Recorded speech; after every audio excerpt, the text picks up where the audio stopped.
Hey there, friends. It's Alex of Forever Classic Games coming at you just right before getting ready to publish this episode. This is probably one of my favorite conversations that we've ever done here on the Forever Classic podcast. So what this is this is me and my stepbrother Marshall, who I've known for 10, 15 years, and we grew up playing these games and got to know each other through the Final Fantasy series. So this one is really a personal connection that we have to this franchise, and just us like talking through it as if we were, those teenagers growing up playing these games on our PS2, and all the different scratch discs and stuff we would pour through, and how we would like pick up every single new Final Fantasy game and just pour through it and like trade it back and forth between each other and try to find all the extras. And so this conversation is really important to me. The spoiler section does not start until the mid-music break, and it'll be very apparent when it happens. It's about 45 minutes into the conversation. That's when we really get into the spoiler-heavy discussion of Final Fantasy VII Remake. So if you haven't played the game, I highly recommend stopping at that point, giving that a good playthrough, and then coming back to us. At the end of the day, if you did like this episode, please share it. And I am very happy to announce that this episode features music from a killer Final Fantasy cover band called Knight of the Round, off their new album, 7. It launched a couple months ago, maybe about a few weeks or a month before the actual release of Remake, and I reviewed that album. It's one of the first music reviews I've ever done, and that's available on foreverclassicgames.com. And so we got permission from Knight of the Round via email to use some of their tracks. I only used 3 of them. The first one you hear is Let the Battles Begin. These are shortened versions of their actual tracks. And then the middle one is One Winged Angel. And lastly, we have Anxiety. So if you like what you hear, definitely give Knight of the Round a look. All of their SoundClouds and stuff are available in that review link. I'll also have their links in the description for this episode. Thank you all for being so patient with us because, with the quarantine and everything, it's a time. And so a lot of people are struggling. Thankfully, nobody that's on the Forever Classic team has been personally affected by this. And I hope that we kind of keep it that way. We're really thankful in just how lucky we are. None of us were laid off or anything like that. And so we're okay. Everything's fine on our end. But we do hope for the safety of anybody and everybody on this world. And so from me to you, I just hope everybody's staying safe and finding something to smile about while this is all going on. So without further ado, this is our deep dive into Final Fantasy VII Remake. I hope you all enjoy. If you did, please share it around. Maybe put a comment or something on it. Discuss it with us. Let us know if there's something cool about the game or something, or the lore that you want to share with us, and then that might come up in a future episode or something. All right, so let's dive into this. Let's fire up those guitar riffs. Kick back, relax, have yourself a drink. Let's talk about Final Fantasy VII.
Welcome to the Forever Classic Podcast, the show seeking enlightenment through video games, films, and other geek culture. I'm Alex McCumbers. Today it's a little bit of a blast from the past in a lot of different ways. I have with me Mr. Marshall, who is the only brother that I really didn't have. He's my stepbrother, and we fucking love Final Fantasy. So today's episode is going to be all about Final Fantasy VII, our history with it, how we got to know each other through these games, and what we think about the remake, including spoilers. But if you're the type of person that is avoiding spoilers, let me just break something down for you real quick. The first half of this podcast is going to be why you should probably play this remake, and just kind of our initial thoughts on the systems and such. After that, we'll do spoiler casts. So Marshall, how are you, bud? Hey, I'm doing good. I'm excited. How have you been? What have you been doing? Not a whole lot. Binging Final Fantasy VII Remake, honestly. Yeah? I got it the day that it officially released, or sorry, a day before it released officially in the United States. Yeah, because the initial, like, distribution of this game was kind of all over the place. Yeah, I mean, I felt extremely nervous for Square because I don't know, I mean, I felt like they were kind of nervous, honestly. Like, they didn't know what was going to happen, and they didn't want people to be mad at them, which I get. Right, and this is one of their biggest releases since Final Fantasy 15, which is another game that took, like, 10 years to develop. Yeah, I would honestly say 15 was bigger than 3. For sure. Kingdom Hearts 3. Oh, God, yeah. And Kingdom Hearts was also a big game. Because 15, like, they did all that stuff for it. The anime, the extra episodes, like, the movie. Arguably, they did too much for it, in my opinion. Yeah, definitely. That game has a lot of problems. I think that's something that I want to go back and visit now that I've beat Final Fantasy VII Remake, because I like the modern-day art style of Square Enix. Mm-hmm. Well, that was one of the things playing 7, and I saw some similarities with 15. Like maybe there was a skin or something that they just kind of stole from that. But yeah, I the way characters outside of the main cast kind of look. Yeah, I thought 15 was fine. Like, it's not my favorite game. Initially, I was kind of in love with it, but after beating it and seeing where that game goes, and just seeing how they kept fiddling with it until it was just a mess of what it was supposed to be, yeah, it's such a weird Square Enix release to me. and I can honestly say that 7 Remake is just the half of it that we have is better than the entirety of 15. Oh, for sure. Just because 7 Remake is not a finished game because it's only half, but it is a finished game.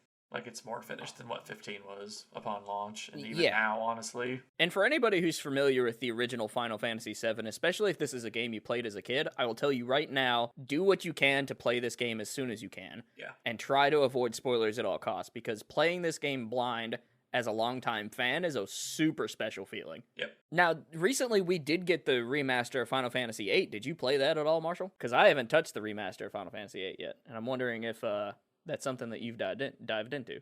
Oh, 8 remastered? Yeah, I definitely played that. I almost bought it the other day on Switch. I got the platinum for that. Oh, wow, you've done that far. Yeah. There's nothing else left for me to do in that except replay it whenever I feel like it. I did just...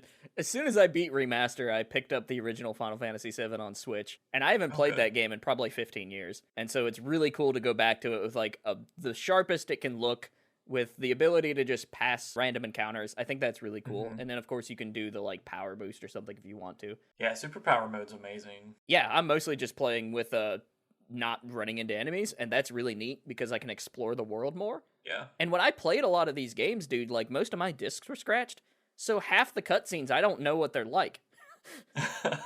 Because it would, like, screw up and then skip the cutscene entirely, and I'd just be like, okay. Well, for the longest time, I used to play your copy of 7, and I knew it was... You could always get to the end. You could fight Sephiroth and beat him, but then... Or no, you couldn't even do that. No, what you would do is, it was at the end at the Northern Crater, everyone would jump in, and it would freeze. So, for the longest time, I never got, like, the satisfaction of actually beating it and witnessing that last cutscene until they released it digitally. Right. Did you get that on, like, PS3 or something? Grab it on PSP. Oh, yeah. I probably own that game several different ways. That's how I am with Final Fantasy IX. I've bought it on, like, every platform you can. That's how I have am a with sealed Tactics. copy. Yeah, I mean, I just bought Tactics War of the Lions recently again. So, just because I felt like playing it. I love Tactics. That's another really great one. There's a whole PS1 era of Square Enix RPGs that I just adore, and I also really like the versions they did of the original and the GBA, even though a lot of people are like, yo, the music's not that great, but, like, they added dungeons and stuff, and I always thought that was cool. Yeah. And so, I guess let's talk about why these games mean so much to us. So, me and Marshall, we, like, got to know each other when we were, 13, 15? You're, younger. 4 years younger than I was? I was probably 10 or 11. Yeah, we weren't very old. I was just getting into high school. You were just, like, getting into middle school or something, I think. Something like that. Yeah, so either way, like, we got to know each other because our parents were dating, and so I went over to your all's house, and we were just hanging out, and so I noticed that you were playing a lot of PlayStation stuff. And so we were looking over the games and such you had, and you had a bunch of Final Fantasy titles. And I'm like, oh shit, this kid loves Final Fantasy. That's one of my favorite things ever. And then I was like, well, I've got these games and these games. Do you want to borrow any of them? And then from there, when our parents eventually got married and we like roomed together, we stayed in the same room for what, 10 years or so? Yeah, it was a hot minute. It was a long time. So we got to know each other by playing a lot of these games. And so I was sharing a lot of these like older memories. We were going through some of the newer games together. And it was just some of the most fun I've had playing the Final Fantasy series. Do you remember whenever we were playing on the portable DVD player at the beach? Oh, yeah. Yeah, we like played through the entirety of Final Fantasy VIII or something that week. It was crazy. Because I had never played that one before, and then we're like, oh, hey, Shiva's naked. That's when the they have Shiva thing came from. That's the best part of that game is just use him on Ifrit, and he's like, they have Shiva? Yeah. And so we put like a Beavis and Butthead spin on that, and it became a meme in our house forever. Even your dad, who would just say it, and he had no idea what was going on. Yeah, Dad would just say they have Shiva randomly. It would be the funniest thing ever. It was trendy, man. It was trendy. And then your older sister, who's a few years older than I am, whenever we got to these Final Fantasy games, she started going through a bunch of them on emulator and like the Breath of Fires and Final Fantasy VI. I watched her play Final Fantasy VI probably like all the way through, even though I've actually never finished that game myself. It was really fun. Yeah, the year after we did that beach trip too, we all went, and she had played 9. Yeah, we just kind of watched we were all play about that. her playing 9 because that's my favorite one. We got all up in that Chocobo game. Yeah, and then you made Quina a beast. I was like, hey, check this out, level 5 death. It just kills everything. Yeah, to this day, I don't know how you had the patience to make Quina as strong as he was, because that takes time. It's the MVP, man. He really is. He's pretty good. I really want to do a playthrough of Final Fantasy IX here soon of like characters I never used. So something like Freya, I think, is somebody I never used. Freya is so cool. But, you know, I'm like you. She just got down the ladder because she wasn't as cool as, like, Amarant or Steiner. Like, and now that I'm looking back on it, I kind of hate Amarant. Yeah. It's awful. Yeah.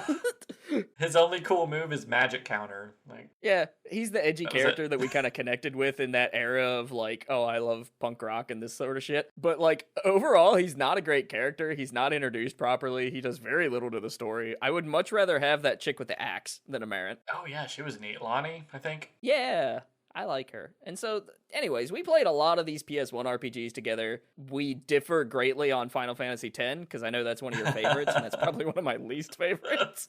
I hate Final Fantasy X. It drives me up a wall. We'll have to save that debate for another day, because that one, oof. Yeah. We could probably talk all day on that alone. But Final Fantasy VII is interesting, because by the time me and you got to it, we had already played, like you said, you borrowed one of my copies and got pretty much to the end. But we were also super into Dirge of Cerberus and Final Fantasy VII Advent Children and all the like expanded Crisis lore. Core. And so that's where we started like, oh, Crisis Core was huge, because that's when you got your PSP, and like that was the after first you title beat it, you're like, I here. got for it.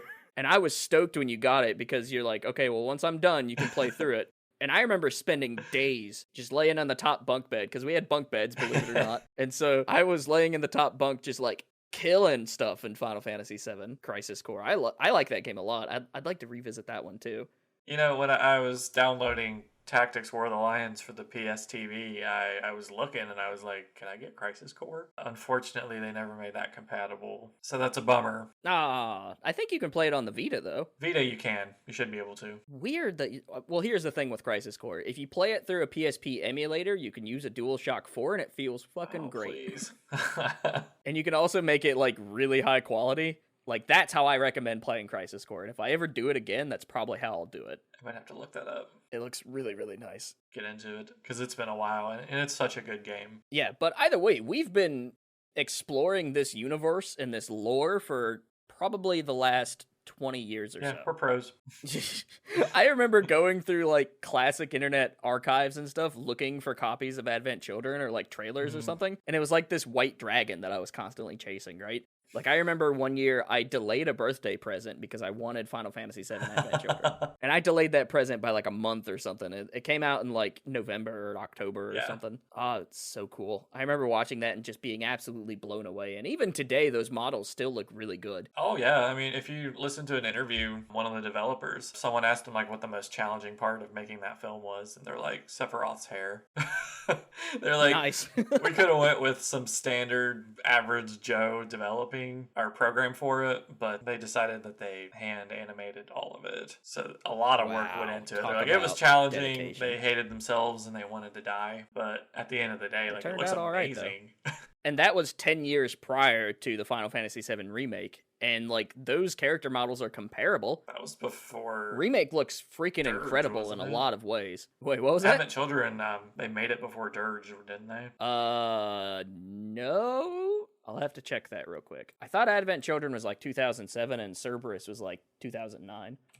Dirge of Cerberus came out January 26th of 2006. Advent Children...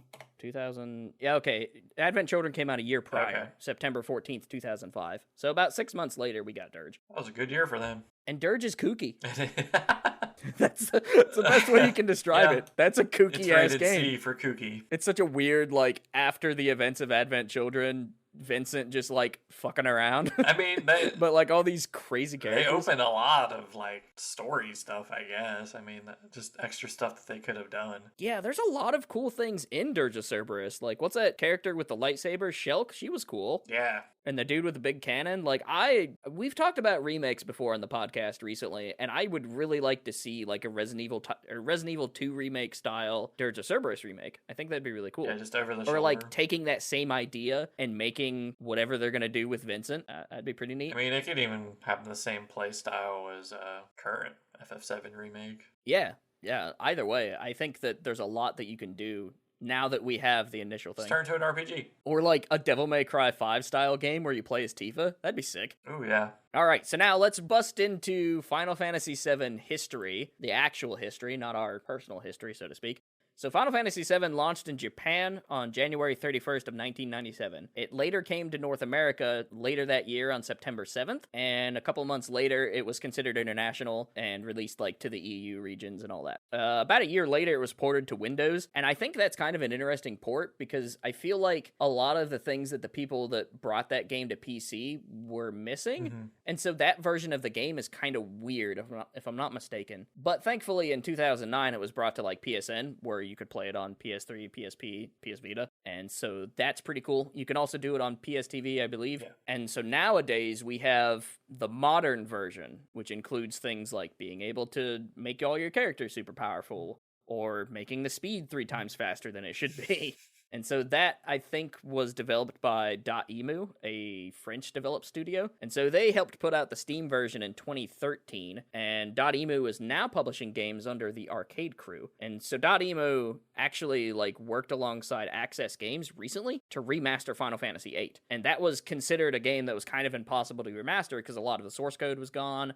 Most of the original assets had to be recreated, and so it's kind of a miracle that we have that version of 8. Interesting sales figures from Final Fantasy VII. Within 3 days of its launch, it sold over 2 million copies in Japan, which is crazy.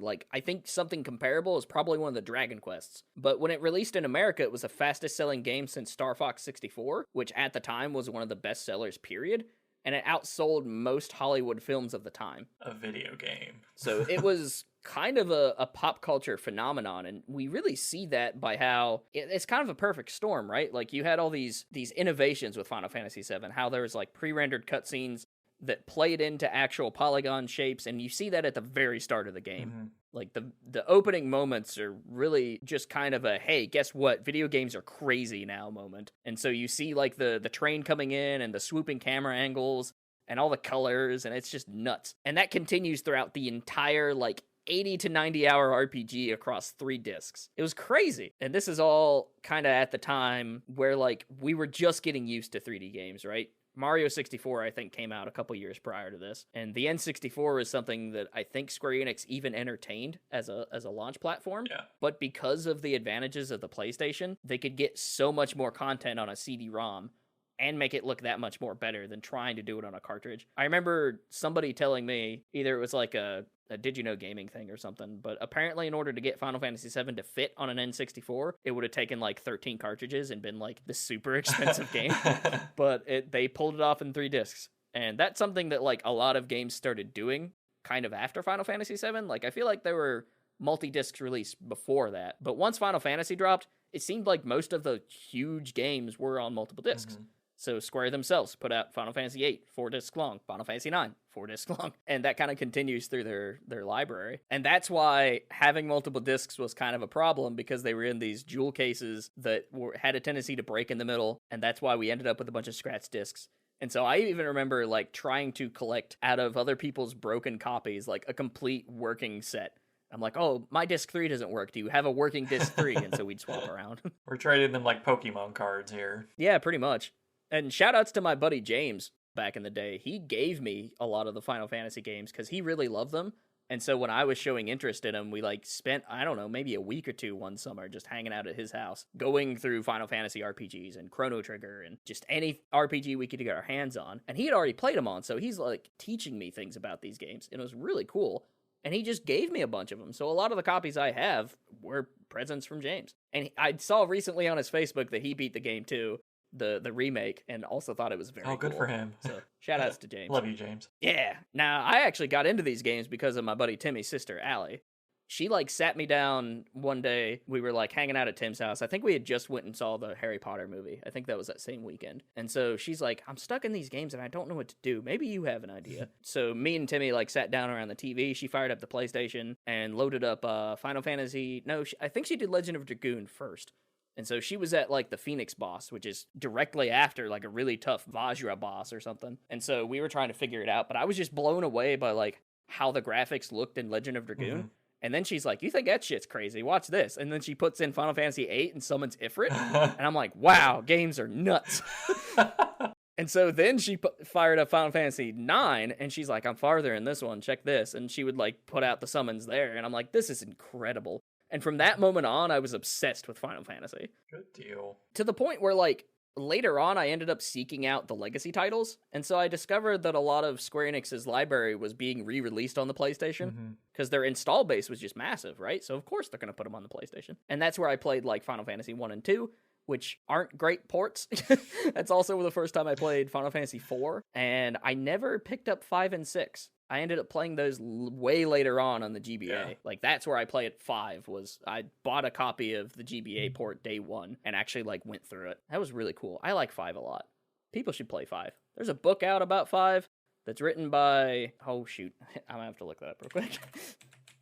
Something in It's Japanese. a really cool book, actually. You should pick this up. No, it's not a Japanese. It's like it's a book all about like the history. It's by Chris Kohler. He's one of the more popular games journalists too. Like you can find his work kind of everywhere. Oh, neat. But this is published by Boss Fight Books, and they do a lot of like personal history and history with the franchise. Like he goes and talks to a bunch of the original developers in Japan, and he talks about like importing the game when he was a kid, and it's just a really good read. And it's not very long either. It's 176 pages. Oh, wow. So I definitely recommend that if you're into just like studying the history of some Final Fantasy stuff. Now, as far as this remake is concerned, this has kind of been the white whale, so to speak, of Square Enix forever.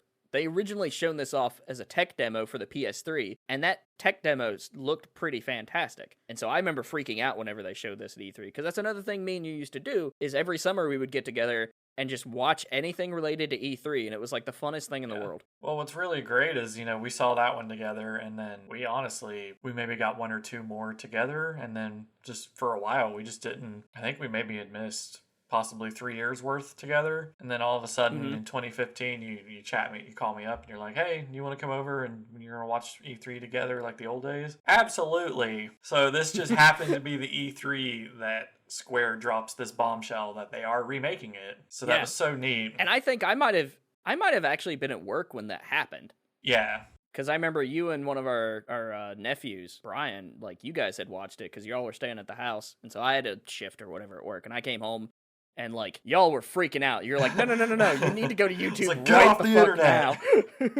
And it was like this so cool moment, and we were like just blown away that it was actually a thing that they were committing to. And so for that point on, we were just like, anytime they showed anything related to Remake, it was kind of this like ridiculous moment.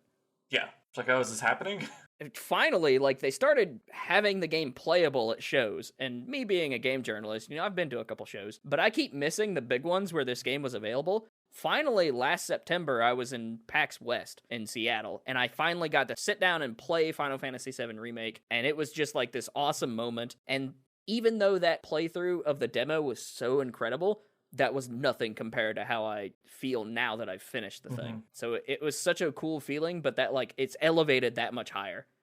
Yeah, to me, this wasn't a game that, I finished it and then I was like, that was worth the wait. And then on to the next thing. Like, I'm still choked up on it. Like, I don't want to take it out of my PlayStation. I'm still thinking about it. It's so cool because for, 10 years we talked about the world of Final Fantasy VII and poured over, like, every detail that we could imagine. And now here we are again in 2020 doing the same thing. Yeah. And it's exciting. And I love that. So for anybody that's, like, on the fence about Final Fantasy VII Remake, let's talk about why you should pick up this game as soon as you can. So this is a full-on remake of the original kind of plot of Final Fantasy VII, but it only goes to the point where the party leaves Midgar, which is only like 5 or 6 hours of the original game, give or take, depending on, how long you spend in certain areas. Was that the end of Disc 1 in the original? Yeah, not even all of Disc 1 either, because I think Disc 1 ends at the ancient city or whatever. Yeah. Where Sephiroth, like, finally gets the black materia for the first time. Got you. Or talks about it. It's entirely encased in Midgar. And a lot of people, when playing Final Fantasy VII, will tell you that, like, the first couple hours of Midgar content is some of the best that the game has to offer. Because it's, like, just so dramatically different from what we've seen in RPGs at the time. And even for Final Fantasy, it was, like, a huge departure. Because we were moving away from the Yoshitaka Amano artwork. And even though, like, Final Fantasy VI has a lot of steampunky elements. It does. But now we were getting this futuristic kind of dystopia, but also with a lot of anime influence because of the art. I think at that time, Nomura was working on the game. Yeah. And so things were starting to change for Final Fantasy, especially with the addition of 3D and, like, these ridiculously long cutscenes, and it was just, it was an event. And so what we're getting in the remake really expands arguably some of the best parts of the original game. And so party member-wise, we're getting Cloud, Aerith, who is going by her original name now. It was mistranslated as Ares back in the 90s. And so we have Aerith, we have Tifa, and Barrett as 4 core party members. Eventually, you do get Red 13 as a guest member. So he kind of joins the fight, but you don't control what he does. Which I'm glad, because I was kind of interested how they would pull off Red 13. And he becomes kind of an important part of the, like, I don't know, probably last few chapters. Like, as soon as you meet Red 13, he's actually an important piece of the party. Yeah. And so this game really goes into details and expands the cast. Like, for, I think the most noticeable thing initially is that all of the core Avalanche members, so Biggs, Wedge, and Jesse, have been greatly expanded to the point that they're, like, really important characters, and I connect with them probably more than I ever have any other side character in any of the games. Right. And I'll tell you now, I think aside from Jesse, who is an absolute standout, I love Wedge. Wedge is hilarious. He is a cinnamon roll. He loves his cats. Biggs is picking up a lot of popularity among people, I've noticed. Has he? Yeah. People are just, I don't know, they're in love with Biggs. I mean, he's pretty hunky, I guess. And we were just talking about this. Every single, like, main character in the Final Fantasy VII Remake is gorgeous. Yeah, they're pretty. The men are pretty. The women are pretty. The animals are Barrett pretty. has this such, like, amazing dad bod thing going on. I love Barrett. Barrett's such a great character in this. That one choked me.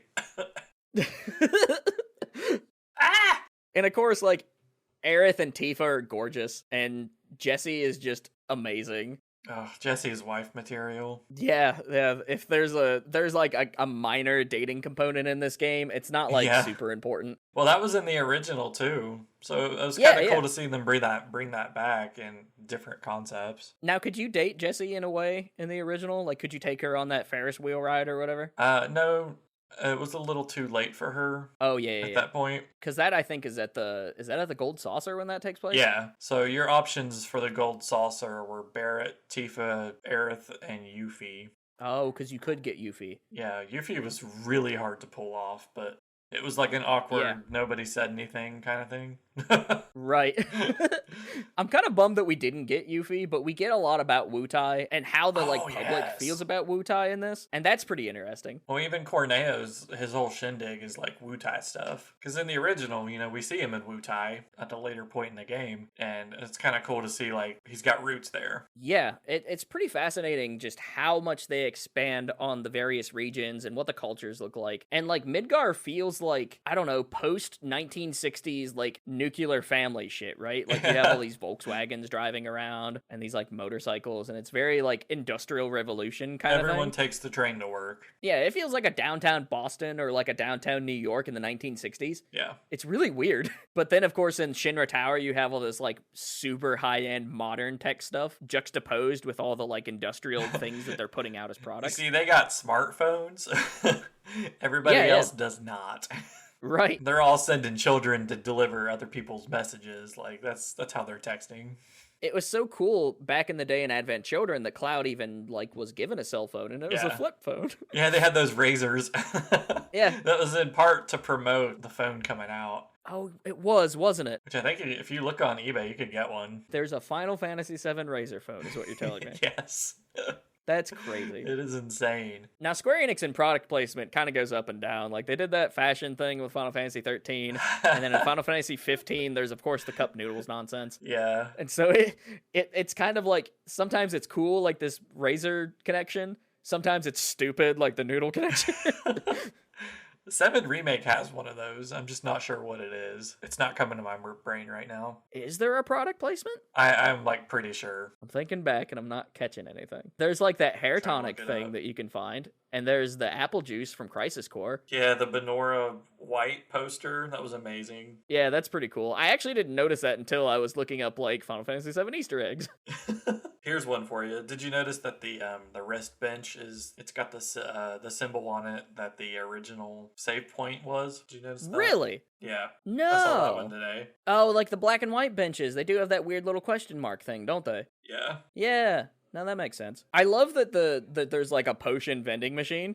And so that's one of the ways that you like heal up in this game is they scatter these like benches and vending machines all over the place. And so you can like refill all your stuff instantly at a bench, and then you can buy some extra items at the vending machine, and it like flows really, really well. So this game takes place in that section, the whole Midgar section, and it's just so detailed. Every single boss has like multiple stages. They're all lovingly rendered. Cutscenes in the boss fights. So yeah, there's crazy. Like mid cutscene boss fights that flow perfectly. Like it's not a weird jump cut at all. It just goes, and it's so cool.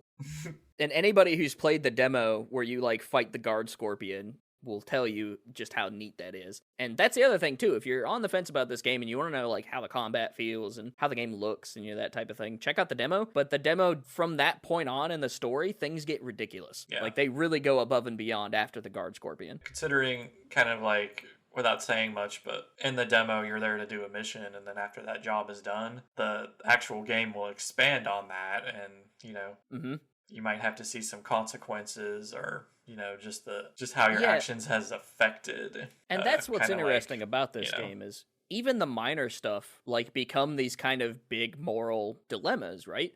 Yeah. You have Jessie, who is kind of feeling awful that her explosion ruined the lives of a bunch of people. Right. And so you eventually get that mission where she's trying to get better bombs that'll mitigate the damage to only the reactor. And that's like a huge deal for her character. Mm-hmm. And that whole mission is wild because it wasn't in the original game. You like go to it's like in the upper plate, but it's not around Shinra. It's like a suburban sort of area. Yeah. And that's fascinating too, because we get to see these different levels of like class in Midgar. So you see like the people in the slums. You'd only ever get to see like Sector 8 and one other one on the upper It's like level. Sector 6, 7, and 8 are the ones you get to see at the bottom level. And then, I think it is Sector 8 on the top. So like, the upper plate level, you've got all of this part of Midgar that we just don't know what's there. So to see like a residential district that had some warehouses off to the side, like that was awesome. I really like that mission for a lot of reasons. That's where we get the unique character for Final Fantasy VII Remake, who's really just kind of in that scene. Like I don't think we ever see him again. I suspected he was going to come back, but I did too. It didn't happen. So I mean, oh well. Yeah, oh well. I mean, he's a cool soldier. He's a dork, so whatever. Yeah. But I like definitely wants to do the dirty with his motorcycle, but if he hasn't already. Yeah. Well, even the NPCs that they've expanded on too, like since we're talking about that part of the game, did you see that old lady outside of her house? Which one? You know, there's the chaos is going on or whatever, and then the army's out. They're trying to like get everyone in the houses or whatever. You walk by Right. this house. You get where I'm at? I think so. Yeah, in the mission where you like go to Jesse's parents' house, right? Yeah, yeah. Yeah. So in that neighborhood, there's an old lady, and she is like, "What's going on? Is Wu Tai attacking?" And he's yeah.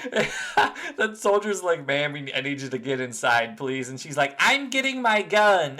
She's like, I'll fucking take him on, those Wu-Tai sons of bitches. He's like, "That's not necessary, ma'am. Please stay in your house." And she's like, "I killed many soldiers in the war." Yeah, she's like having "Thank you for your flashbacks, service. ready to go Please back get into in." combat. I love that so much. It's like, it's such an aside thing that you don't have to see, but when you're like walking through the streets trying to like keep your head down, you see this kind of happening to the side, and it's so funny. Oh my god, that's a highlight of the game for me, is just some NPC old lady. Dude, we need more old ladies in video games, and that's why I'm kind of looking forward to that new Watch Dogs, because you can be like an assassin hacker old lady. Absolutely. I'm ready for that. Speaking of older ladies, there's a lot of... See, Final Fantasy VII kind of had, like, a weird thing with gender, right? Like, yeah. But in this game, we see so many different representations of that. We see, like, the more gender-fluid character in the Honeybee Inn. We see the like, lifter. Jules. And then we have, like, older women. We have important, like, black women.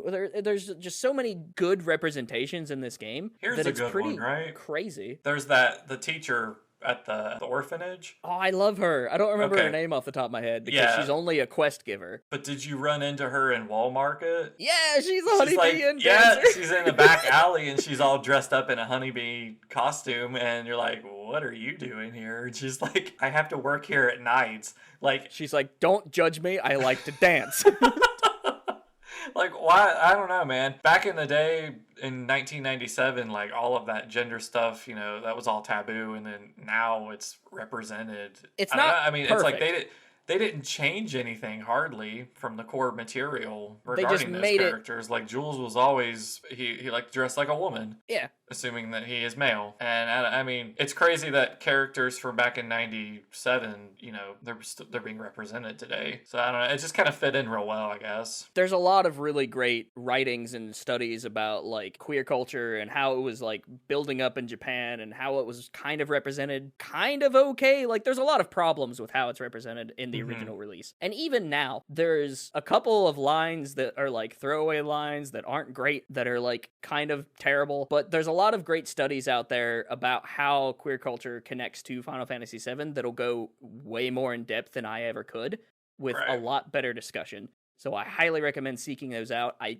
don't have a place to point you to, unfortunately, currently, like a name of an author or anything, but I know that work is out there, and it's very well done. And it's this fascinating conversation, and that's where a lot of people were kind of hesitant, like, oh, how is Square going to represent the Honeybee Inn situation? And how's that going to play into, like, the cross-dressing section? And I think they nailed it, because it's got all these, like, crazy fun moments, and it shows off Cloud's character, like, being uncomfortable, but also kind of acknowledging that he's, like, rocking a dress. I love that moment whenever, like, Tifa sees him in the dress for the first time, and he's like, "Shut up, I know I'm gorgeous." I nailed it, thanks. Moving on. Moving on. And, like, Aerith has this great moment when he's revealed in the dress, and she's like, "Ooh, I may be gay now." Just that stare. Yeah, it's such a fun section, and like I really enjoyed probably that chapter. I wouldn't say out of all of them, like I have favorite chapters, but that is one of my favorite chapters, and it's just so much fun. Yeah, it really is. I mean, that's all it is it's fun. You shouldn't get butthurt over it. It's really interesting how they depict Wall Market as like this sort of seedy side of Midgar, and how like Don Cornero's influence kind of spreads throughout the region, and how they take down Cornero. It's all really cool. He didn't have like a trio of people that would just feed him wives. Yeah, and then like Leslie, is that his name? Yeah. Yeah, he's got a fascinating story that I hope we get to see more of. I was super impressed with him. Yeah, that was really cool. And so a lot of these characters like Johnny, and then what's the landlady's name? Marl? Marl? Yeah, something like that. I love her. She's fun. Yeah.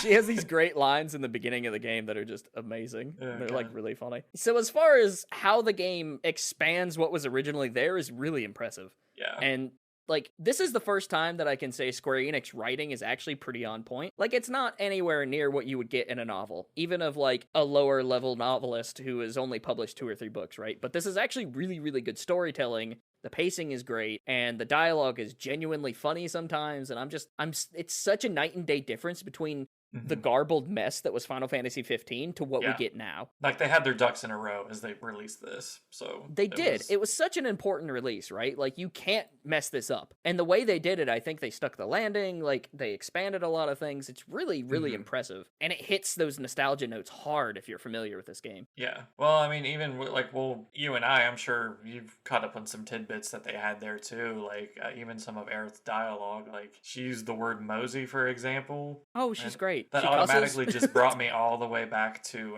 in the original, that was one of Cloud's last lines was, all right, let's mosey. Oh, yeah. So it's a yeah, good you're little right. Easter egg there. This is It's a good to game pick up made by stuff like people that fully acknowledge how important Final Fantasy VII is to people. Yeah. And I think that's what makes it special. Now, when it comes to the actual combat, we really get something that's kind of like a mix between what was originally in Final Fantasy VII versus the more action-y elements of, say, Kingdom Hearts 3 or Final Fantasy 15. And what I like about this system is Final Fantasy 15 has this, like, aerial combat system that's kind of wonky. Yeah. But in 15, or in 7 Remake, we don't have aerial attacks very often. There are combos you can do in the air, but it's mostly a grounded system. But then you should, if you've got an aerial enemy, you should just switch to your long-range characters, Barret or Aerith. Most of the time, yeah. Like, Tifa has some great damage she can put out in the air, and even Cloud can, like, do a 3 or 4 hit combo that's pretty solid. But for the most part, you should be slinging spells and switching to Barret's machine gun. I mean, I want every Final Fantasy game to play like this going forward. It's such a good system. I'm just so impressed with it. Yeah, it's a mix of, like, real-time combat where you're having to realize what position you're in. You got a guard, there's parry options. Each character has basically 2 different things that they do. Yeah. So, for example, Cloud has Operator mode, which is more his typical style, and then Punisher mode, which is, like, a countery if you guard, like, faster hitting, hit stagger way faster. There's, like, this cool mix of knowing what your characters are capable of, playing into that with the materia system to do certain things, and then knowing, like, the enemy's weak points and how to get them to stagger quicker. And once you get all that kind of going at once, it becomes this really, really just, like, satisfying combat system. And I hadn't seen any gameplay on how Aerith played. So, I mean, for anyone that's played the original game, you're like, oh, I do not want to fight with Aerith because right, yeah, she just shoot magic. That's the only thing she can do. I mean, she's a healer. Yeah, I mean, in this, like, they make her amazing. Like, she lays down all of those tiles or whatever's. Yeah, the wards that basically let you double cast with a single ATB You guard. get on that, and she just attacks, and it's crazy. Like, she's probably one of the best characters. All of these characters are super balanced, in my opinion. Like, I don't necessarily like playing as Tifa that much, but I fully understand how her damage system works, and that's also very cool. So each character feels super different. There's a couple different ways you can set up these characters to make them feel even more different. The easiest example is Barret has a physical attack, so if you switch to one of his, like, punching arms, he's more of a melee character, and so that's kind of interesting. I'm glad they included those too. Yeah, that's really cool. I never use them because, like, I love Barret as my ranged fighter, but man, it's cool. But Aerith is great because they, like, really expanded her capabilities. Her basic attack is, like, a magic missile, essentially, that tracks whatever. And then she can fire off a charged thing that, like, hits multiple times. But my favorite thing she has, and I like, died laughing, is she has a move called, like, Ray of something or other. And it's this just fuck off laser. And it's great because whenever you're introduced to it, I was just, like, flabbergasted by it. She had a laser beam. It was so cool. That's a really good move, too. It's a very good move. It increases the stagger bar. Like, oh, man. Yeah, and that's the other system. Like, there's a couple different systems in this game, aside from the typical materia system, that I think are really interesting. For one, every single weapon has an ability attached to it. So things like Aerith's laser, Tifa's, one of her, like, dive kicks or something, Cloud's blade beam, or they rename it, I think, in this, blade burst or something. It's always blade beam. And so all these weapons have one skill that if you use that skill multiple times, you master and don't have to, like, have the weapon equipped anymore. And it feels a lot like Final Fantasy Tactics or Tactics Advanced or Final Fantasy IX, and I really like those games and how that works. And so I loved being able to like get a new weapon. Oh, what new skill do I have with it? All these weapons are actually kind of viable, and that's pretty crazy. And you can master them fast enough that you don't have to be like, oh, I gotta use this if I want the awesome blade beam move. The game never felt like a grind through No. the entire thing for me until I had to grind mastering all the magic materia. That sucked. I did that naturally. By the time I had got that mission, I was 10 out of 12, and I was like, what all do I need? See, I had most of them, but I didn't have the big ones like Revive, which takes a long time. Yeah, Revive and Barrier were the last ones, or not Barrier, but whatever you used to make a cast sleep. For me, it was the Asuna one, the like Porzona, the cleansing materia. Yeah. But thankfully, you do get boosted EXP and AP values once you beat the game. So if you just play another chapter again all the way through, or go through the like Shinra challenges or the arena or something, then you can usually build those up pretty quickly. Right. And so I think I spent 4 or 5 hours yesterday just getting all those, unlocking the secret summon, and that was pretty neat. But some of the like post-game stuff that you do is really, really tough as far as like combat challenge is concerned. But you can go through and collect different things. Like there's different ways that you can see the Honeybee Inn scene play out depending on your responses, and that changes what sort of dresses each of the 3 characters wear. And so there's that. You can collect the monster data, and then there's a couple other little things here you can do. So there's like a really fun kind of collectible situation at the end of the game. The music, all the different music CDs you find, I thought was really neat. Yeah. Because they're like weird renditions of the original tracks, and some of them are really good. They're like in-game artists, kind of. You know, there's some jazz guy who's like, hey, do you like this tune? And he's like singing karaoke in the bar. Yeah, he's like, I'm trying to be a singer. Here's my CD. If you like it, let me know. And I don't even remember what the song was, but it was something from the original. Yeah, it was really cool. Nobuo Uematsu comes back to be kind of a consultant on this game. Mm-hmm. And you also get like his final song, which has vocals in it called Hollow, that I think plays at the credits. But they shared that song initially. Yeah. And it's a really good song, and a lot of the music just hits home really, really well. My favorite one, I think, is the wall market when you're hanging outside with the Chocobo stable, and it's a whistle. I love that whistle so much. Okay, my favorite is Collapsed Highway. Collapsed Highway when you're doing the motorcycle stuff, yeah? It's the Collapsed Highway right before you get into Wall Market. Oh, it's okay. where you run into those 3 hoodlums. Oh, yeah. that you fight the later weird on. song. Yeah, Benny's Badasses or something. Yeah, I don't like that one as much. I think that's one of the weaker tracks, but I get why you like it. I mean, it's so catchy. It is, and they end up using it a lot in a couple different areas. That's all it is it's goofy. Yeah, I love that whistle, though. That whistle is extremely catchy. To the point, like, I was playing in the living room and my wife was whistling it, and she's like, that's a nice song. Now, God. one of the areas that I did actually struggle with in Final Fantasy VII is there are some textures in this game that look like ass. Yes, yeah. Tifa's door is the first one I noticed. That's where I first noticed that there was some weirdness going on with this. It's so weird because in the apartment that Cloud stays in, the door is like really muddy texture, but then the handle is like a fucking hexagon. Like, it's so weird. And then later on, there's a scene where Aerith is in her flower garden, and the flowers look like ass, too. And I don't know if that's because I was on a standard PlayStation or what. I'll have to go back and look, because I got Are you on a Pro? Yeah. Okay. And I know that I was having some graphical weirdness because I was playing on a monitor that just wasn't doing it for me. Mm-hmm. And so when I switched to the television and went to HDR, things looked better. Yeah. But I think this game will look phenomenal whenever it's playable through the PS5, through like a graphics patch or something, or when it comes to PC and you can up the resolution and such. Right. That's when this game will really stand out. But for the most part, the game is gorgeous. The characters look great. NPCs that are just like out and about that aren't tied to a quest, some of those look pretty terrible. Yeah. But like for the most part, this game is really pretty. I've seen better graphics in Death Stranding. I will say that. That is one of the best looking games I've ever seen, and I kind of wish that applied here. Okay. But for the most part, the visuals are pretty great. I still have to play through it, so Death Stranding is worth it, in my opinion. that's going to be a good thing for me to just kind of keep an eye out for when I play through it.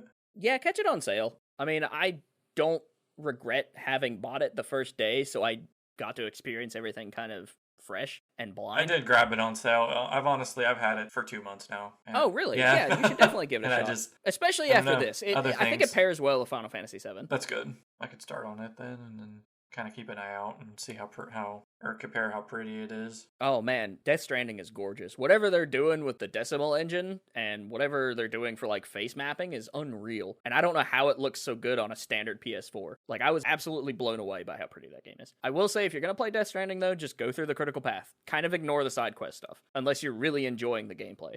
Because some of it is meant to frustrate you. And so if you just keep pushing through, by the end of the game, you'll be like, okay, it makes sense now. Speaking of frustrate you, we have so many games in Final Fantasy VII Remake that will completely just decimate your controller because you're so frustrated. Which one did you struggle with? Because honestly, I never did. Specifically, the only one I've struggled with, and this is a general consensus I found over the internet with everybody, it's the pull-ups. I mean, just I am pro having pull-ups. trouble with the pull-ups. Now, the squats were fine. Squats are absolutely amazing. You could blow everyone out of the water, but when it comes to those pull-ups, like, you could do amateur they do weird patterns. Or not amateur. Whatever the first one is fine, and then they go to amateur. I struggled with that, finally beat it, and then I'm at pro, and I had to stop. Yeah. Now, I haven't done the gladiator missions. Like, I did the one that you need for the story, but I didn't do the optional ones there. Those are not bad.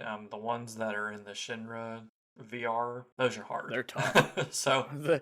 And they force you to play on hard, and it's rough. Yeah. Even with maxed out characters and maxed out materia and like maxed out weapons, it is just a tough time. I've got 7 of those I need to do, and I haven't beat one. Oh man. But it is cool because in those missions you get some monsters that you don't get in the main game because they don't necessarily fit the theme. Like, you fight a bomb, you never fight a bomb in the main game. And so that's kind of cool. And I like that. You do eventually fight a Tonberry, and that's the little dickhead that's been giving me so much issues. Oh, and then you can fight crazier versions of some of the bosses. Like, the only one that I've come across was I don't know, it's like the car that has saws on it. Oh. There's the yellow one that you gotta fight in the story. Yeah. And then it comes back later revamped. Oof. So it's red and it's much tougher, but they make you fight that in the VR. And the enemy designs are really pretty cool because like the panther looking things look great. You eventually fight Hell House, which is crazy.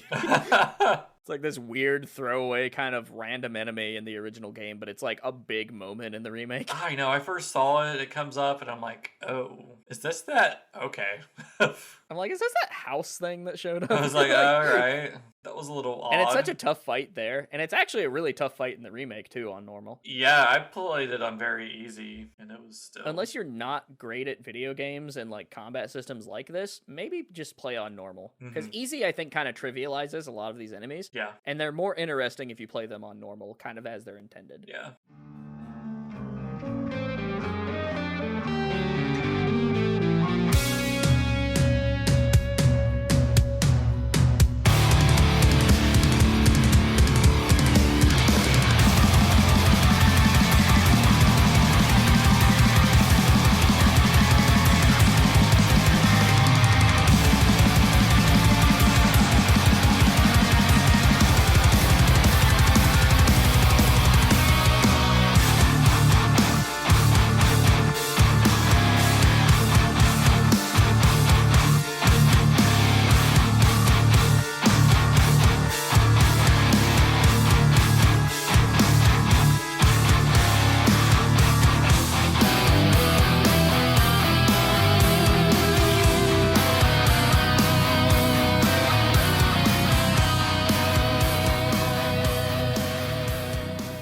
So that kind of breaks down how we're feeling with the general, like, non-spoilery stuff about Final Fantasy VII Remake. Let's get in to the spoilers. This is probably the thing that I've been racking my brain the most of because I find it so fascinating. But Square Enix did it.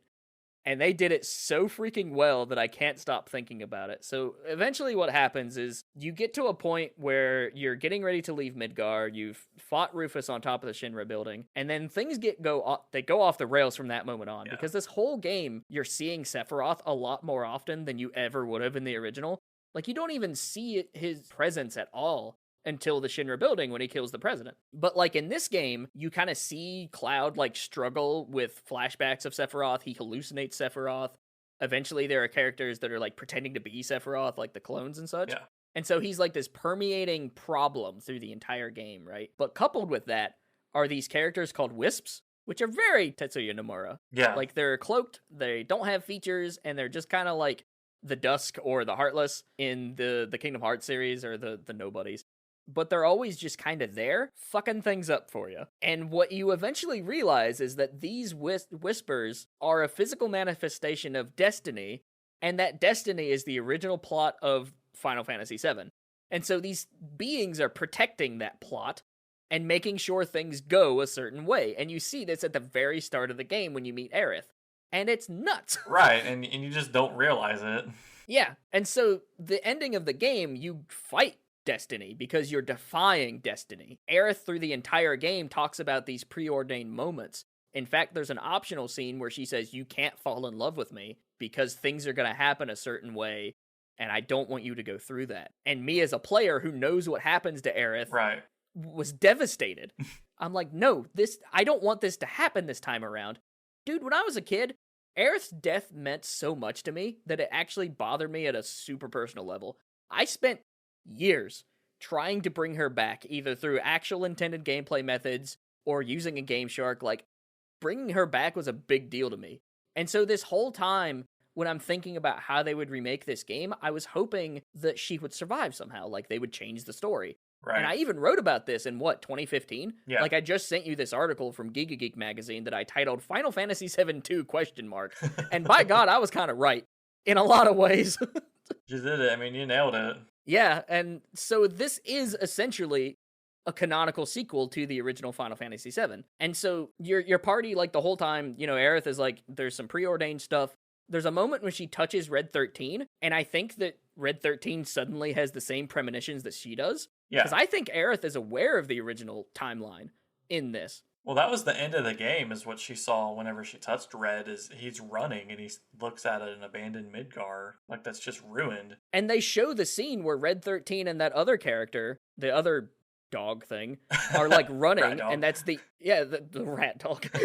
And it's like, that's the end of Final Fantasy VII. That's the last shot. Mm-hmm. And so you see this, and Cloud has premonitions about Aerith being stabbed and the planet being destroyed. And then there's that whole moment at the end of the hologram scene where Sephiroth shows up. It shows him killing Tifa, killing Barrett, and then blowing up Midgar with the meteor. And Sephiroth says some things of, like, inevitability or something. Yeah. And it's just all of these different lines contextualize what's actually happening at the end. And at the end, you defy destiny, you destroy the manifestation of destiny, you fight Sephiroth himself and beat him. But here's the thing. From that point on, they rewrite the timeline. They create an alternate universe. You see Zack survive the onslaught of the soldiers. Mm-hmm. And, I mean, granted, he survives that in the original PSP release and then is later killed by, like, 3 random guys. But he survives the whole thing this time. And then there's that moment you pointed out where a chip bag flies over or something, or like a poster. Yeah. And it's got Stamp, that dog that they've been using the whole time as propaganda. That Avalanche reverse propaganda is to, like, show people where to go. It's a different dog. Mm-hmm. It's a different breed. Like, it's insane. They change stuff. I couldn't believe it. And Like, it's not even that they purposefully did that. It's kind of like Sephiroth shows up, and then you've got Cloud using his big brain. He's like, oh, yeah, we got to kill Sephiroth. And Sephiroth is like, okay, come get me. And he walks in. He, like, slices a hole into Destiny, and he walks on in, knowing that they'll chase him. yeah. Like, Sephiroth did this. Yeah, and I want to get into Sephiroth here in a second, but so this game, you beat Sephiroth, you do the Destiny thing, and then there's this great moment and this great line where they're trying to figure out what to do next. Mm-hmm. And they essentially, like, show in the final text of the game that things are different from here on out. Yeah. So they completely establish that they can do whatever they want with Final Fantasy VII and keep the original intact, because that timeline is actually be considered canon. Mm-hmm. Now, here's the shit that's even crazier that me and you have been talking about. The Sephiroth that we see in this game is the same Sephiroth that we saw at the end of Final Fantasy VII, probably the same one that we see in Advent Children, and so on and so forth. Yeah, I would definitely believe it's the same one from Advent. Yeah, I could see that, because he kind of manifests through Kadaj. And so, whenever Sephiroth is killed by Cloud and Nibelheim, he joins with the Life Force. This makes him, like, this metaphysical being, right? Yeah, and so we actually kill his physical body mm-hmm. in the Life Force at the end of Final Fantasy VII. But somehow he survives through Cloud's memory and just the fact that he's still scared of Sephiroth, essentially. And that's what carries him through the ages. Well, now, somehow Sephiroth has figured out how to hop timelines and has set things up to where the party destroys Destiny so that he can alter the timeline and try again, or do something even more dastardly. Right, because I mean, before, I feel like the reason in the original timeline, we're going to call it FF7 Original, the reason that we had never seen Destiny is because, I mean, obviously, since it was 97 and, you know, they hadn't come up with this stuff that far in advance. But maybe one of the reasons that we didn't see the Wisps is just because, you know, there was no reason to.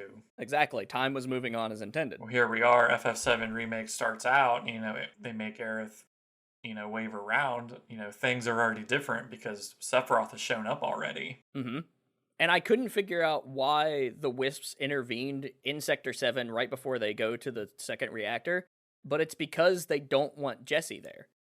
They want Cloud and Tifa to go, so that whole scene prior to that, Tifa's like, I don't know if we should be doing this. Cloud's like, I just want to get paid. But then the Wisps force their hand, because they injure Jessie, and now Tifa and Cloud have to go in their stead. And Barry gets mad. He doesn't like Cloud. He's like, no, we're not hiring you. You suck. And that's her like, nope, Wedge is going to get bit on the butt. And that's such a funny scene. I love that so much. Honestly, like, if you didn't realize what was going on, you for sure had to have whenever Hojo was about to spill the beans about Cloud not being Soldier. Yeah. And then just all of a sudden he gets whisked away and he's like, oh, this is so fascinating. What's going on?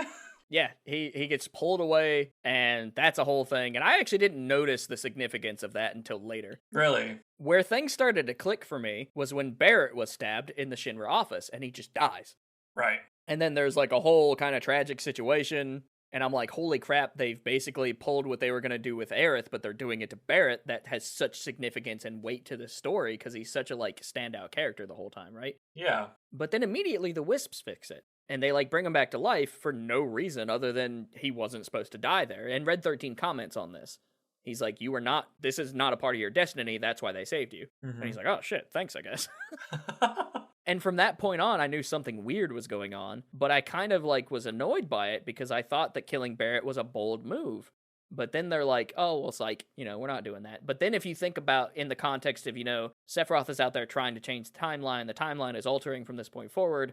That's what makes it interesting, because the Wisps were protecting the timeline. So you understand how they kind of play into it even more. And then knowing that things are going to be different now because they've got free room. Like they've got core material that they can choose to stick to, but pretty much they can do whatever they want now. It's a blank slate. And it's crazy, like how I wonder how things are going to work out as far as like, you know, Weapon going to be woken up all around the world, and, you know, is Shinra going to fight Weapon? Is Rufus going to supposedly get killed again? Like, what's going on? Wutai play into all of this. Wutai is going to be significantly bigger, I think.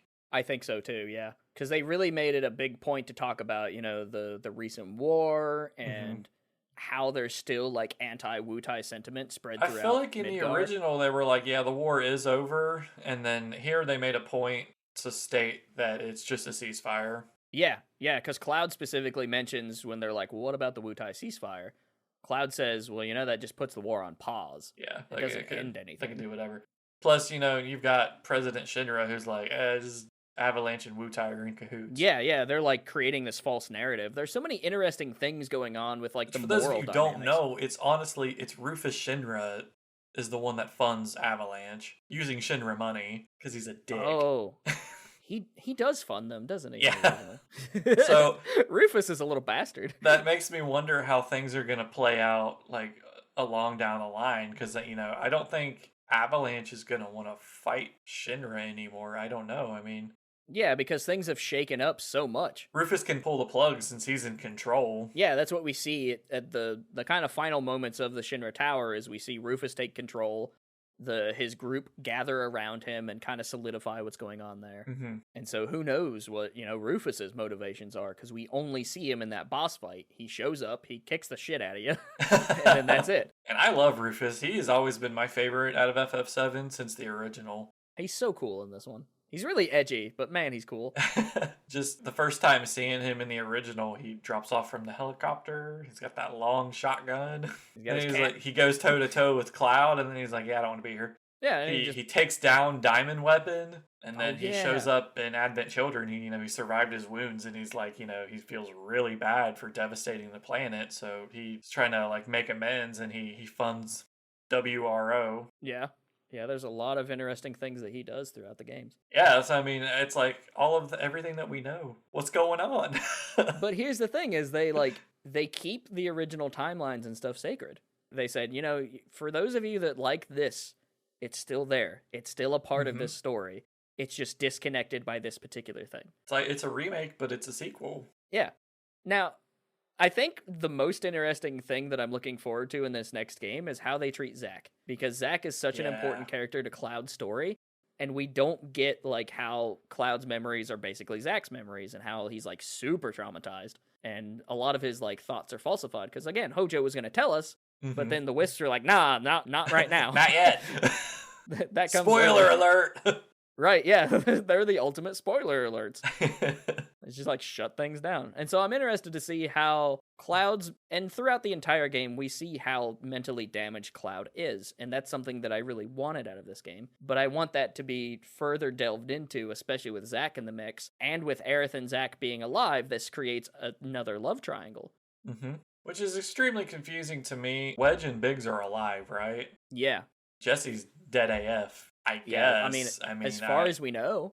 As far as we know, she's dead, yeah. I think that bringing her back to life somehow would be a disservice to her character. Yeah, I think she needs to stay dead, for sure. Especially because it kind of eliminates her from the triangle, too, like you were talking about. Like, if Zack is back, that's fine.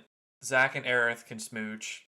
Tifa and Cloud can smooch. And we're good. Yeah. Like, we don't need to, there's no anxiety there for me. But that tension creates an interesting dynamic, and so I'm interested to see, how that plays into effect.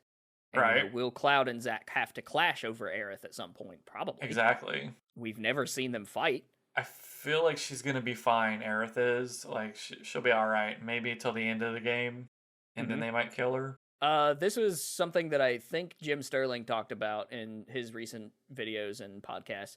But he calls this a rescue attempt of Aerith by Nomura. And so it feels like that they did this specifically to save Aerith. And personally, I'm okay with. I love Aerith. Yeah, I mean... I was on a, if I were to rewrite this story, that's what I would have done too.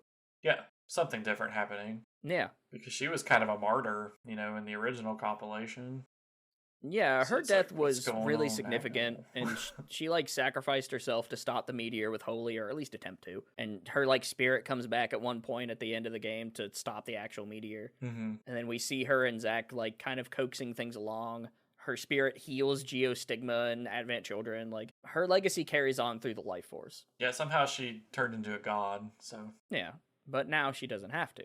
She can just be a adorable little homely girl with these awesome magic powers and be a part of the party dynamic. And I think that the party dynamic was really lacking when Aerith was gone.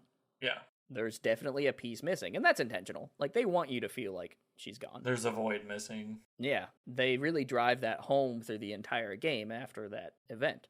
Dude, it's such a great time to be a Final Fantasy VII fan.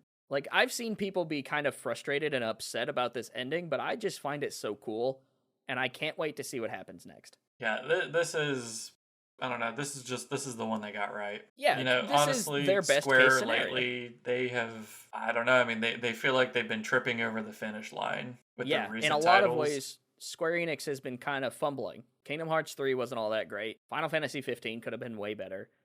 But now it feels like, okay, and it's kind of frustrating because it's like, oh, God, Square, we love you so much, but you keep letting us down. And then this comes around, and then they just, I don't know, they undo everything. Yeah, they completely it's restart how everything. am I supposed to leave you? I can't quit you. Square Enix is that one person you just can't leave alone. Ugh. I'm so excited, man. And I love doing what we're doing now, just talking about the lore and how things work.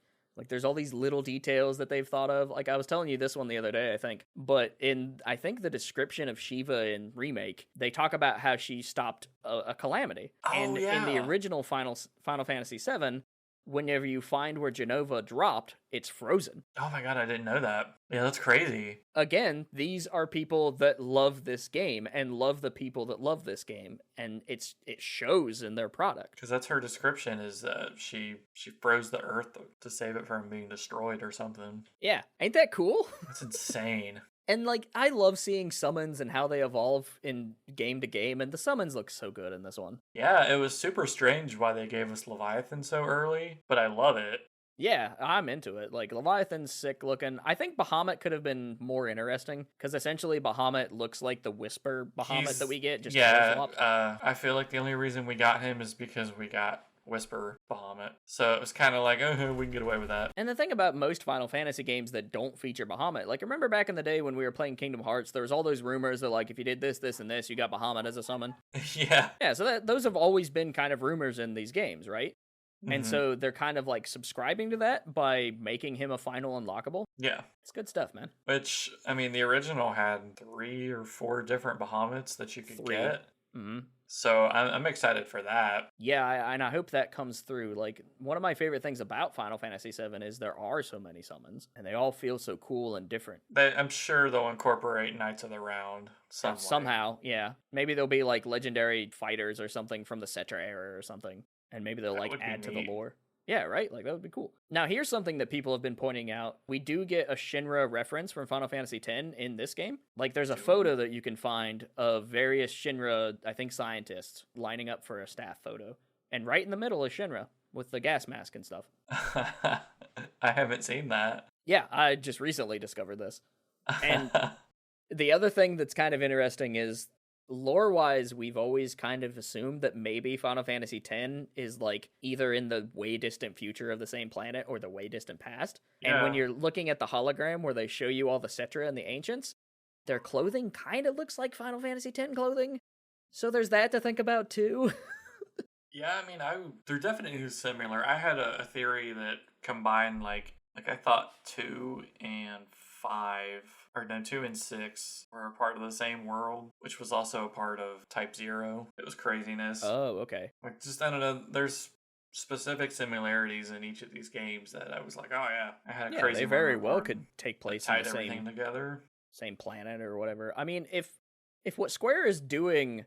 Now, let me run this by you. So if Square is doing like an alternate universe sort of multiverse thing with Final Fantasy VII Remake, who's to say that they couldn't retroactively acknowledge all the other games as part of the same thing by using the same multiverse theory? That's true. That'd be crazy. How's that, Jimmy or Feathers? Like, what if we incorporate some Genesis and, I mean, just even other stuff too? Some Kafka. I personally don't think we're going to get Angeal and Genesis the same way. No. Unless they're like, well, part of the thing we're doing is we're remaking Crisis Core. And if that happens, then I think we will, but... They should do its own game for that. Yeah, I think if there's a full-on Crisis Core plotline retread, it's going to be a remake of an entire game, rather than a piece of a game. Unless it's DLC for one of the games that we already have. So, like, for example, Square is kind of fascinated with DLC, even though they trip over their own feet whenever they release one. They could release a Zack DLC for this particular remake release and be like, here's who Zack is, here's why he's important to the story, and reintroduce people to why Zack is so important. That would be great.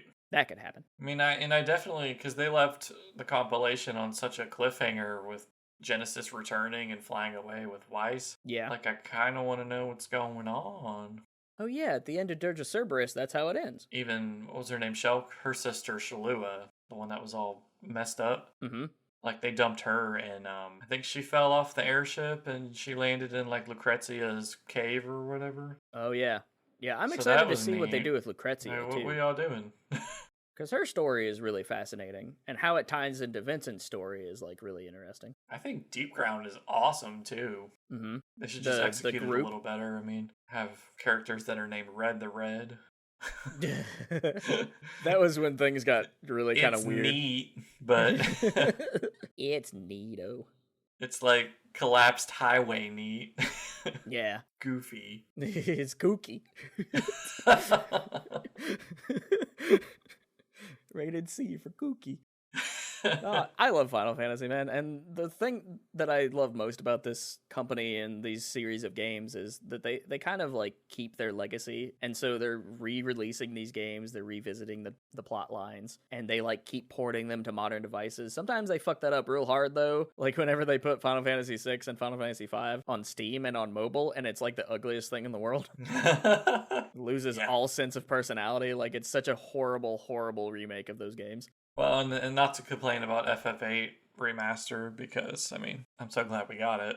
Right. But just, I mean, they prettied up the character models, but Everything in the background was just the same. Now, there's a fascinating study going on now where people are using AI to, like, fill in the blanks, essentially. And so they'll feed the AI the original background images and be like, upscale this. And when it does, what it spits out is actually really, really cool. And so there are people out there that are trying to mod Final Fantasy VIII, Final Fantasy VII, the various pre-rendered background games using this method. And the results are really cool. And so I'm Capitalize hoping on that, people. yeah, I'm hoping that eventually we will get that as like a download or something through Steam. Maybe not officially, like through the Steam Workshop, I'm sure. But like I want to play through Final Fantasy IX with those like super nice backgrounds. And I was telling like the people on the forums that were doing this, I'm like, y'all need to go to Legend of Dragoon as soon as you can.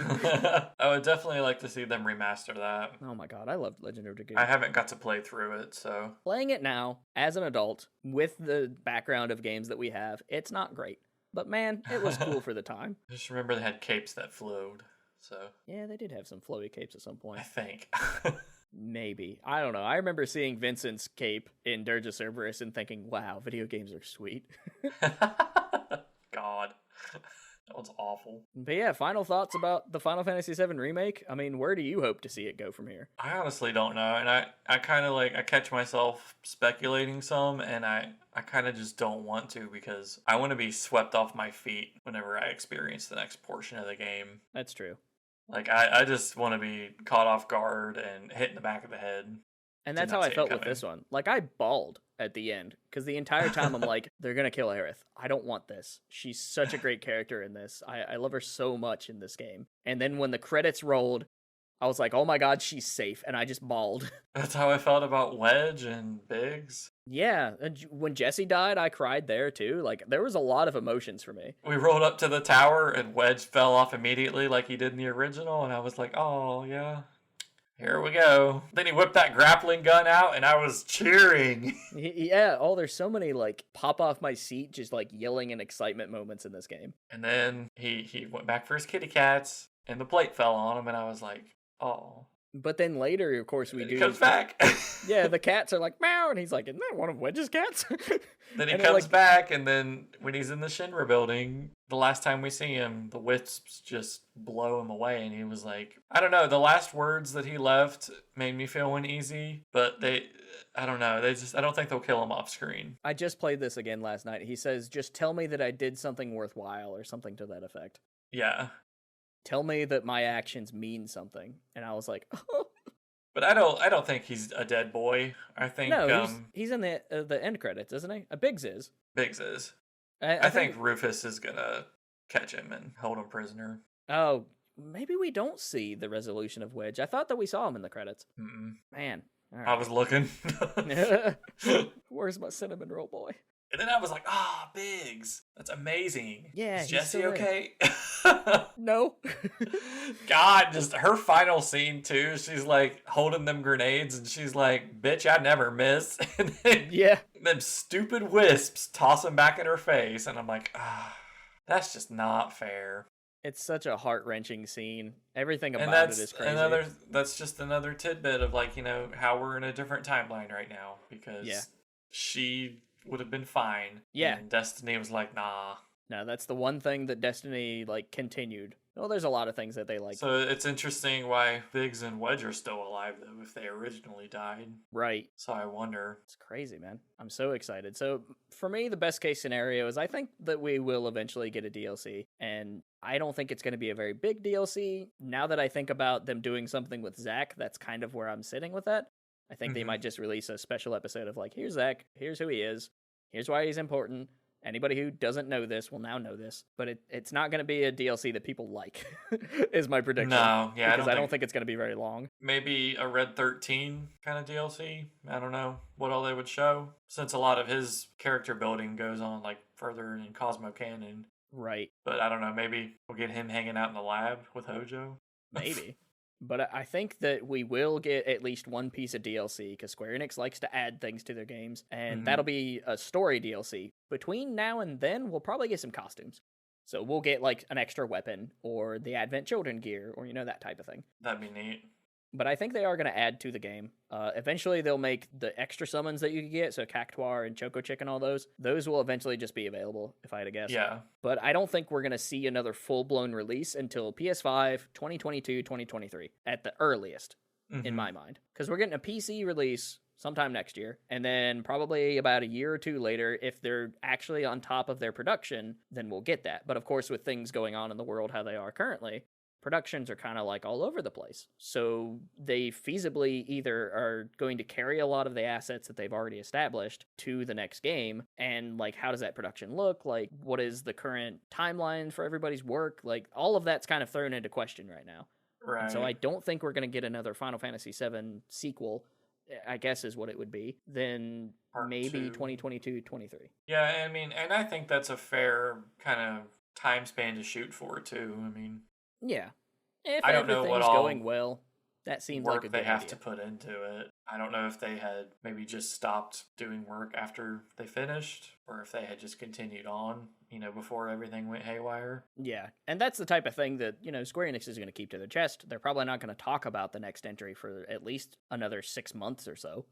I don't know. They're pretty notorious for blowing the load in like 5 to 10 years before they release it. Yeah, that's true. So, as we've seen. Yeah, so maybe by like summer of this year, during typically when we would get E3, maybe they'll do some sort of trailer or something that's like, hey, if you liked Final Fantasy VII Remake, here's our plans for the future. Or if maybe they'll do like no gameplay or minimal cutscenes. Yeah, they might show a cutscene. They shouldn't go as far as Calm. Not Calm. Is it Calm? Yeah. Oh, yeah. The city. So. They might do like an interview or something that's like, here's our directors talking about what we have planned. I don't know. But I think that maybe by the end of the year, we'll know what they're doing, either through like some outlet interviewing somebody or something to that effect. Yeah, they're going to get something. Yeah. Because as soon as the game, even before the game came out, people are like, all right, when's the next piece coming? Right. How do? Which is also how I felt at the end of God of War. Like, ooh, when's the sequel? It's such a great time. I'm excited for it. Don't know what's going to happen. I wish I did. I kind of love that I don't know. At least rolling into FF7 Remake, I was like, I've got... I mean, I know what to expect. Yeah. Context-wise. That's how I felt. But now I'm just like, I don't know. Maybe they'll cut out the Chocobo farm. Maybe we won't fight the big snake. Yeah, who knows? I still hope we get an awesome cutscene of Sephiroth shish kebabbing it. Yeah, I don't know. I just love Sephiroth as a villain, because now he's like even more scary that he can like jump fucking dimensions and stuff. Yeah, before he was a threat in his own backyard, but now he's in everyone's backyard.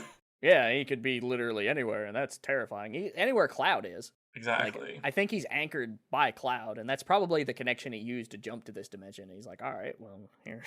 Right. I mean, even how he survived when Kadaj transformed into him, like, I think it was Genova cells that did the transformation. Yeah, and it, like, planted his consciousness from the life stream into Kadaj. So, like physically, he's in the cloud. That's it. He's in Jesus the cloud. I just realized what I said. That's really funny. Sephiroth is in the cloud. God. All you got to do is download him into a body. Oh my God, that's so funny. Let's end on that. Marshall, it's been an absolute pleasure, man. Thank you for coming on to the show today. Thanks for having me. I love this stuff. Yeah, it's been so much fun to like kind of revisit one of the biggest pieces of media throughout my life and like how we're super connected through it. And it's just so much fun. It's such a great time to be into Final Fantasy VII again. Yeah, for sure. So for anybody else that's hanging out with us, if you want to see more of what we do at Forever Classic, definitely check out foreverclassicgames.com. There's a lot of great reviews. I've recently been kind of on a AAA kick, so there's like a review of Doom Eternal, Resident Evil 3, all that's kind of on there. Written content. We're working on maybe some video content. I actually want to put this podcast episode to a B-roll footage. That way people can kind of experience that on YouTube. So look forward to that probably. We've been doing a lot of streams. Much of Final Fantasy VII Remake I actually streamed, and that was really fun. I'm probably going to do something similar with Persona 5 Royale, because that's the next game that I'm going to finish. It's a super long, time-consuming thing, but that's my next big one that I'm going to hit before things like Cyberpunk and such start popping into the market. Other than that, if you want to send us an email, you can send us an email at theforeverclassicpodcast@gmail.com.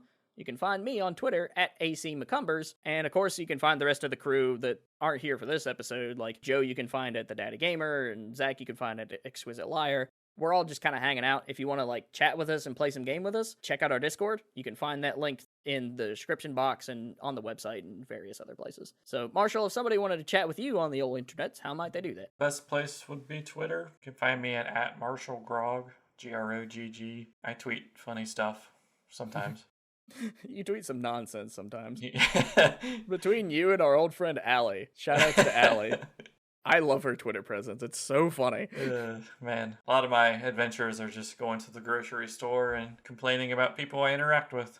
Yep, that's typically Marshall's social media presence. I retweet some funny video game memes. So yeah, I think you were kind of planning on doing some like either some writing or some streaming or something sometime soon. Yeah. Oh yeah, I mean you can find me on Twitch too. I don't know if that's an but it's Beowulf94. Yeah. I play a lot of Yu-Gi-Oh! Duel Links.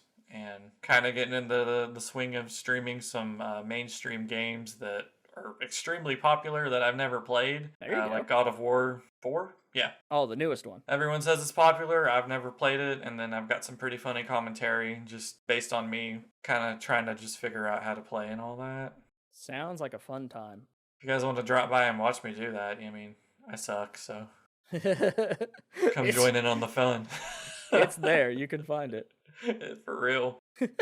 I mean, sometimes I'll probably stream like some Overwatch or RE Resistance. I don't like to do too much of Overwatch because, you know, there's plenty of people that play it professionally that you should probably just go watch instead of me. Yeah, that makes sense. I mean, the thing is anybody and everybody's got a different take on things. And that's what I love about something like Twitch, because you can find, you know, how's a pro player play versus how does Marshall play? I'm funny when I play. Yeah, so hopefully we'll see you a little bit more either through Forever Classic or like hanging out doing your own thing. Regardless, it's a fun time because me being somebody who's played a lot of games with you, I can vouch that you're like super hilarious. And there's a bunch of old Let's Plays that you can find of me and you. Remember those? Oh man, some goodies. There's some good ones, I tell you that. An old like Pokemon Let's Play, I think, and two or three other ones. Pokemon Snap was fun. That might be something I do as a stream, is just revisit a bunch of my old Let's Play stuff that I made. And like the paintball videos I used to make and some of the like old drum stuff. It's a wild history of Alex and his video editing skills. Yeah, all right. I mean, so I kind of got like some B-lister Forever Classic members, like through Dylan and Carla and all them, so they're fun to play with and they're funny. Yeah, everybody We're has the been B connected team. Somehow. I would love to expand whenever like we actually get to a point that we can, you know, pay people and give people the right equipment and teach them and be in a physical space, because I'm like thousands of miles away from you currently. Need to come back to the mainland. Yeah, we will be here soon. The government just gave everybody a bunch of money and we're like, hey, we can move with that. That's amazing. Yeah, so it actually this whole situation might work out really well for us. Awesome. Yeah, so we'll be coming stateside probably sooner rather than later, but regardless, things with Forever Classic are going to get better. Eventually, it's going to be a situation where I won't have to work as much and I can put more effort into it, and then things are going to get going. And I tell you what, be excited for that, because I am super into the idea. I'm already pumped. It's exciting to think about. Yeah, our website's looking better and better all the time, man. It really is. I really like it. But all right, guys, thank you so much for listening to this deep dive on Final Fantasy VII and the remake. We're really excited to see what happens next. And of course, it's a blank slate from here, so the possibilities are endless. As always, stay cool.